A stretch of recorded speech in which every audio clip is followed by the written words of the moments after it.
Good morning, Luzon, Visayas, Mindanao at sa buong mundo. Isang pinagpalang Huwebes ng umaga, purihin ng Diyos sa umagang ito.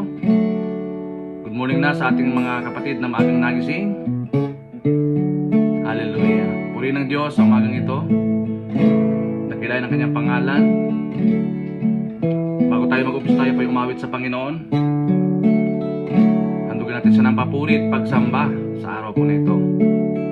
Hallelujah. Tunay nga, sa bawat oras at sandali, magpupuri tayo sa Panginoon. Yes, Lord. Hallelujah.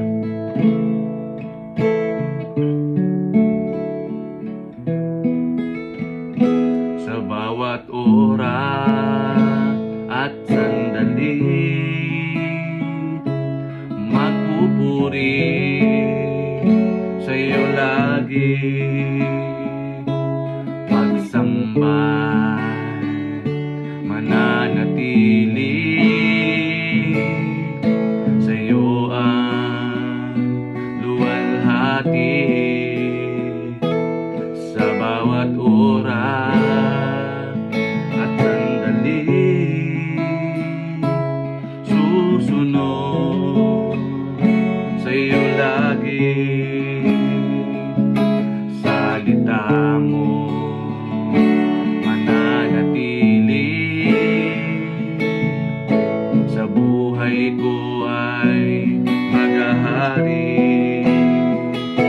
Ako'y maglilingkod sa iyo, Panginoon. Susundin ang kalooban mo sa habang panahon. Iaalay maging buhay sa iyo, Panginoon, upang ang bawat sandali ay maging gintong panahon. Sa bawat oras at sandali, susunod kami sa iyo, Panginoon. Sa bawat oras at sandali, susunod sa iyo lagi. Salita mo mananatili sa buhay ko ay maghahari. Ako'y maglilingkod sa iyo, Panginoon. Susundin ang kalooban mo sa habang panahon. Iaalay maging buhay sa iyo, Panginoon, upang ang bawat sandali ay maging gintong panahon. Ako'y maglilingkod sa iyo, Panginoon. Susundin ang kalooban mo sa habang panahon. Iaalay maging buhay sa iyo, Panginoon, upang ang bawat sandali ay maging gintong panahon. Upang ang bawat sandali ay maging gintong panahon. Yes, Lord. Tunay nga, Panginoon, kami maglilingkod sa iyo at susunod sa iyo, Panginoon, sa habang panahon. Iaalay ang aming buhay at ang bawat sandali ay aming pong pagkakatiwala sa iyo. Ang aming mga buhay, Panginoon Diyos. Salamat po sa umagang ito. Kaya po ng aming inawit, Panginoon. Kasiyahan mo po ang aming mga papurit pagsamba sa umagang ito, Panginoon. Puspusin niyo po ng iyong kapangyarihan ang aming mga buhay, Panginoon, sa araw po na ito. Dalangin ko, Lord, ng salita na amin maririnig sa araw na ito. Magbigay ito, Panginoon, ng rema sa aming pong mga puso. Sa lahat, Lord, may pamuhay po namin, Panginoon. Salamat po sa patuloy na pagsama mo, Panginoon Diyos, sa araw po nito. Malawalhati ang pangalan, Panginoon. Kung may taas, papapurihan sa araw po nito. Sa iyo lamang lahat ng papuri. Pagluwalhati, kadakilaan ay tayong sa iyo lamang sa pangalan ni Jesus. Amen. Ayan, good morning na. Good morning na po sa bawat isa.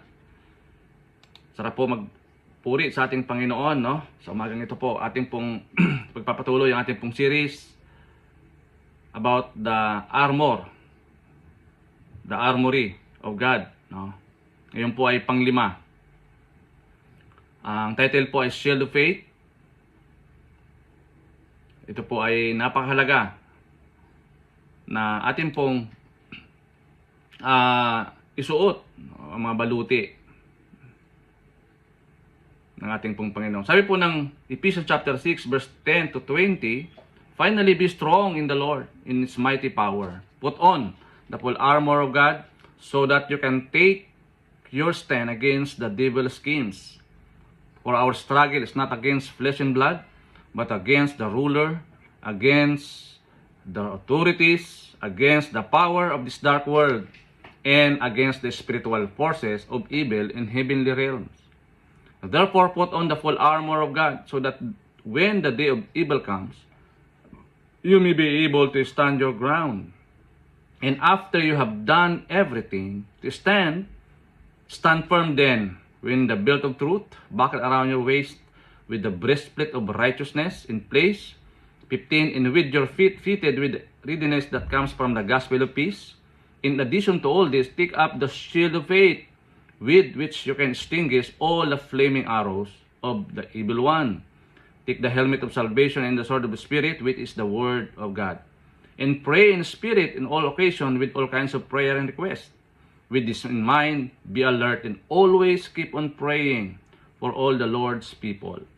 Pray also for me that whenever I speak, words may be given me so that I will fearlessly make known the mystery of the gospel, for which I am an ambassador in chains. Pray that I may declare it fearlessly as I should. Yan, purihin na po ang pagkabasa ng dakilang salita ng Panginoon. Ito po ay pamamanhik ni Apostol Pablo sa kanya pong mga kapwa mananampalataya. Siya po ay nasa prison during the time, no? Niya pong sinulat ito po, no? Sabi po dito, the armor of God is an illustration in the Bible that reminds Christian about the reality of spiritual battle and describes the protection available to them. Each piece of armor has distinct purpose and means of defense and offense against the temptation and evil one. So ito po ay nagpapakita na meron tayong kalaban, no? Hindi lamang po physical battle, ngunit ito po ay spiritual battle. Yung tinatawag natin na spiritual forces of darkness in heavenly realms. Ito po yung puwersa ni Satanas. So mahalaga po na isuot-suot natin yung shield of the Spirit.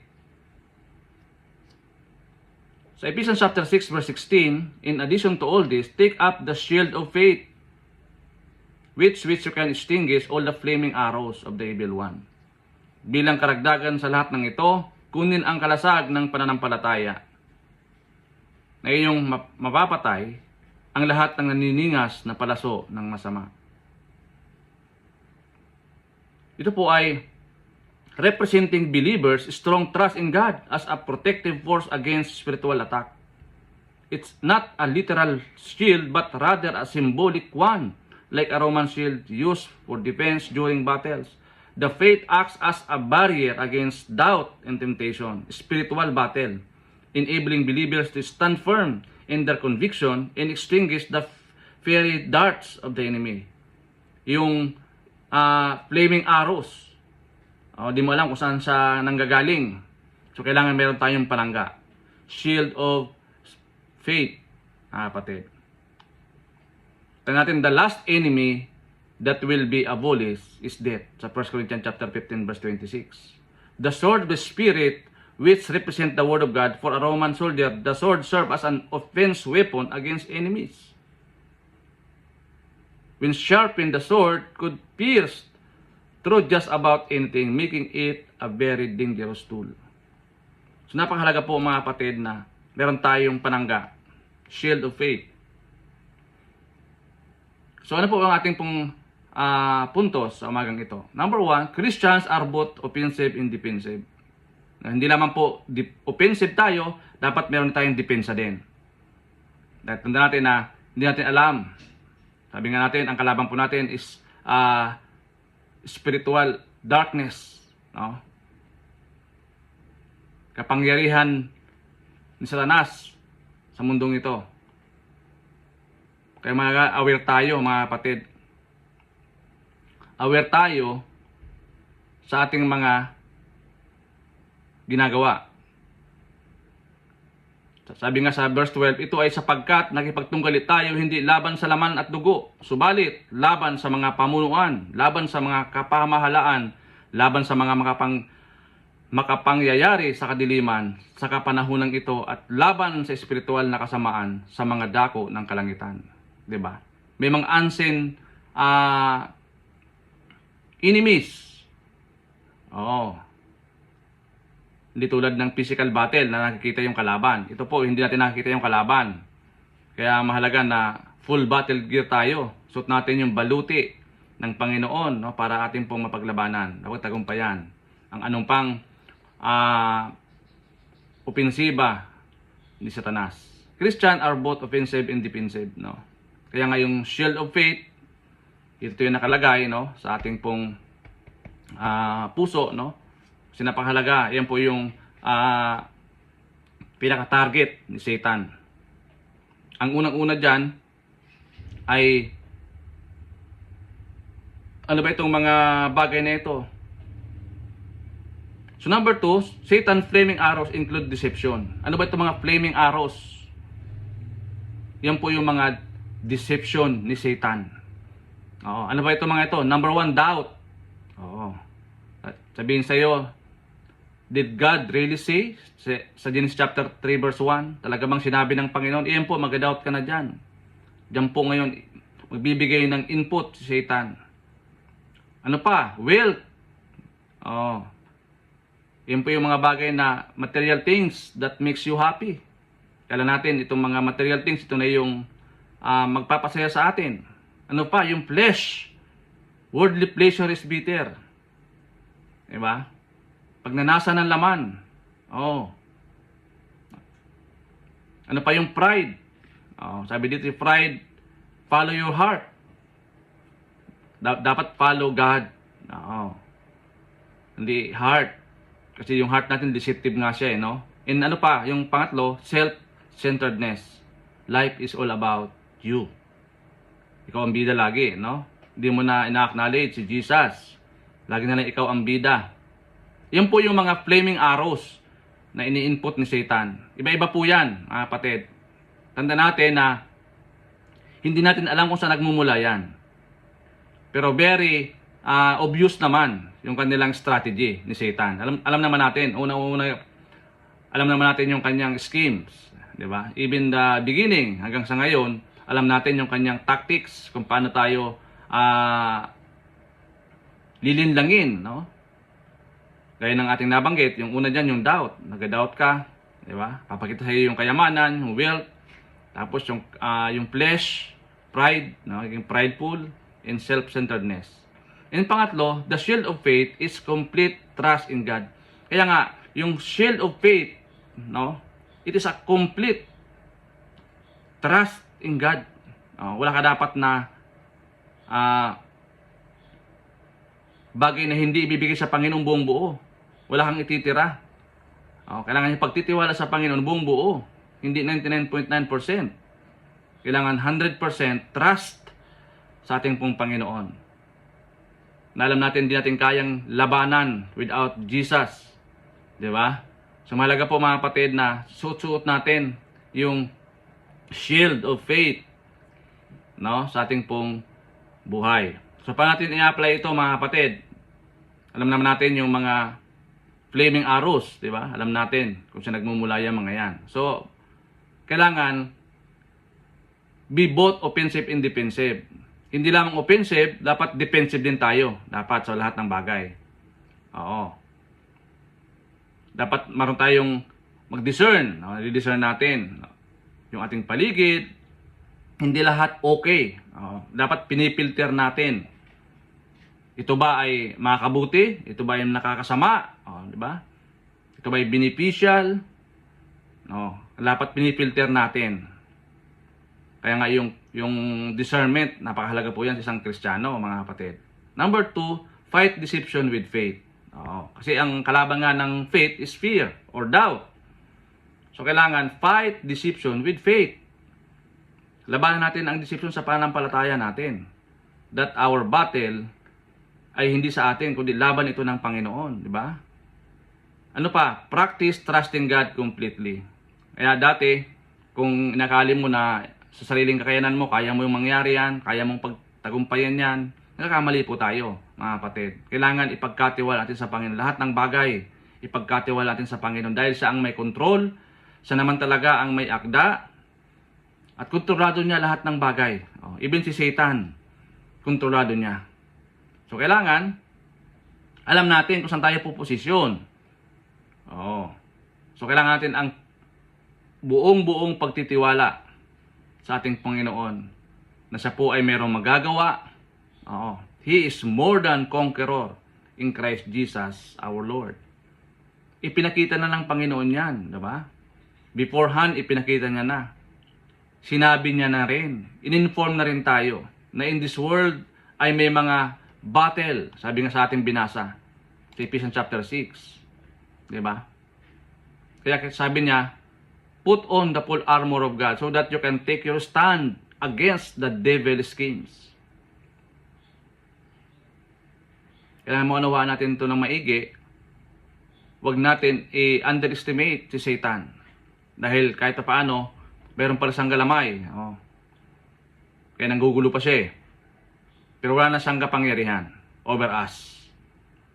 Diba? Kaya yung sabi ni Jesus, sabi ni Paul, put on the full armor of God so that you can take your stand against the devil's schemes. For our struggle is not against flesh and blood, but against the ruler, against the authorities, against the power of this dark world, and against spiritual forces of the evil one in heavenly realms. Diba? May unseen battle, no? Mga kapatid. Kaya dapat natin itong isuot, yung full armor of God. Ito na po yung panlima na armory. Ito po yung shield of faith, mga kapatid. So yun po, marami pong salamat sa atin. At dalangin ko na mayroon tayong napulutan. As a question to consider, what is the role of the shield of faith in our Christian life? Ano ang papel ng kalasag ng pananampalataya sa ating buhay Kristiyano? Ang laki po ng gamit po nito. Hindi lamang po ito offensiva, ito din po ay defensive weapons. Kasi dito yung nakasuot sa ating pong puso. Malaga na maprotektahan yung puso natin. Yan po ang pinaka vital parts ng ating katawan na napaka-sensitibo. So, yun po, kailangan natin na isuot yung full armory ng ating pong Panginoon para hindi tayo ma-deceive.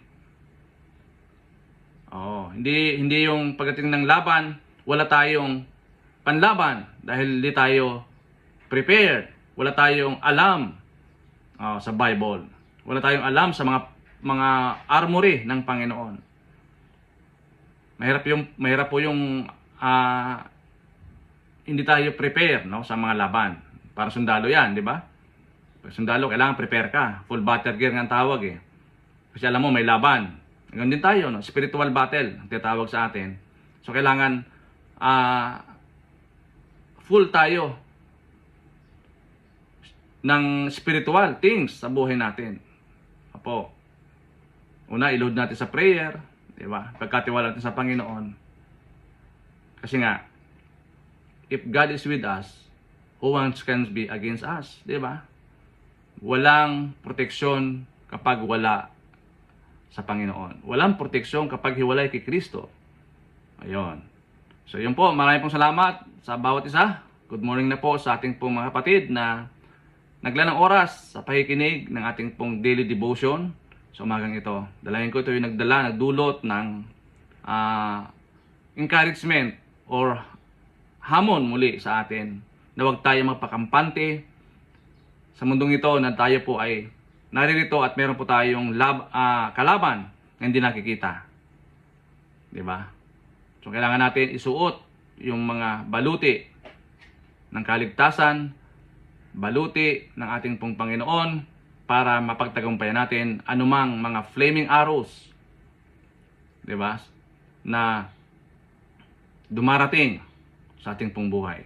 Salamat Ama sa umagang ito. Purihin po ang iyong salita, Panginoon. Dalangin ko sa maghapon, samahan kami ng Banal Espiritu. Lord, gagawin po kaming mapagtagumpay sa lahat namin gagawin. Pagharian po kami, Panginoon Diyos, ng Santong Espiritu. Bawat gagawin po namin, maging productive. O Lord God, sa aming pong buhay, sa lahat, sa mga tao aming pong nakasalamuha, Panginoon. Aming pong, Lord, nalala ngayon, aming pong mga kapatid na mayroon pong mga karamdaman. Kaya po ng aming pong kahilingan sa inyo, Panginoon, ipadaloy niyo po ang kagalingan na nagmumula po sa inyo. Tapikin niyo po ang kanilang mga balikat, Lord. Ipadaloy po ang kagalingan na nagmumula sa iyo. Ganun din, Lord, sa aming pong mga kapatid na mayroon pong mga anxieties, depression sa araw po na ito, Lord. Give them peace and joy, O Lord God.